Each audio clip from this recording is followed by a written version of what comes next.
terkait dengan hukum tata negara ini tidak bisa tidak harus dikaitkan dengan organ negara dan pemisahan kekuasaan.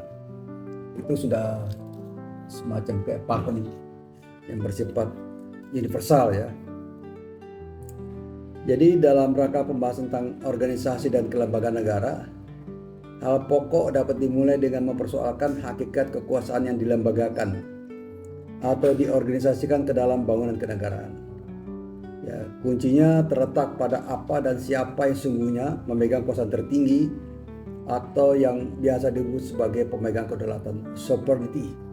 Ya, sovereignty dalam suatu negara. Ya, berkaitan dengan konsep kekuasaan tertinggi atau konsep kedaulatan dalam filsafat hukum dan kenegaraan dikenal adanya 5 ajaran atau teori yang biasa diperdebatkan dalam sejarah, ya, yaitu kedaulatan Tuhan, sovereignty of God, kedaulatan raja, sovereignty of the king, kedaulatan hukum, sovereignty of the law, kedaulatan rakyat, people sovereignty, dan ajaran kedaulatan negara, state sovereignty. Jadi ada 5 itu ketiga.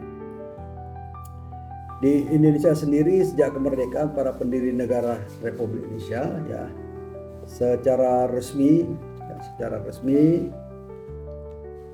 ya telah memilih bentuk republik dan meninggalkan ide kerajaan.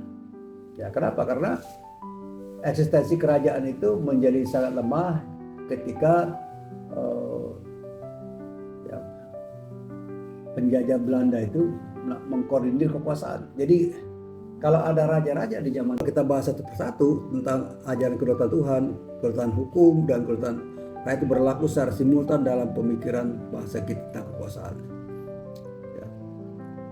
Kekuasaan negara dalam wadah negara Republik Indonesia pada pokoknya adalah derivatif dari kesadaran kolektif mengenai kemahakuasaan Tuhan yang Maha Kuasa.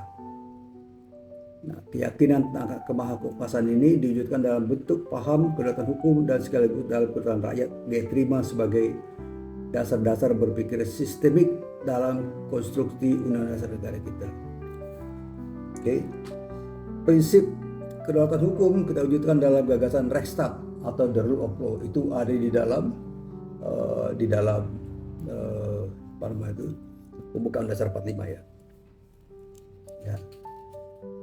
Namun dalam perwujudannya perusahaan hukum yang dijadikan pegangan tertinggi harusnya disusun sedemikian rupa melalui mekanisme demokrasi yang lazim sesuai dengan sila kelairatan yang dipimpin oleh hikmat kebijaksanaan. Konsep kedaulatan rakyat diwujudkan melalui instrumen-instrumen hukum dan sistem kelembagaan negara dan pemerintahan sebagai institusi hukum yang tertib. Oleh karena itu, produk-produk hukum yang dihasilkan selain mencerminkan prinsip Tuhan Yang Maha Esa, juga haruslah mencerminkan perwujudan prinsip kedaulatan rakyat. Setiap produk hukum yang dihasilkan tidak boleh bertentangan dengan cita ketuhanan bangsa Indonesia yang dijamin dalam Pancasila. Tapi produk itu bukan pula penjelaman langsung dari keyakinan umat beragama terhadap hukum-hukum ilahiyah. Proses terbentuknya hukum nasional disepakati haruslah dilakukan melalui proses permusyawaratan sesuai prinsip demokrasi perwakilan sebagai pengewujudan prinsip kedaulatan rakyat. Oleh karena itu, prinsip kedaulatan rakyat selain diwujudkan dalam bentuk peraturan-peraturan yang akan dihasilkannya juga tercermin dalam struktur dan mekanisme kelembagaan negara dan pemerintahan yang menjamin tegaknya sistem hukum dan berfungsi sistem demokrasi.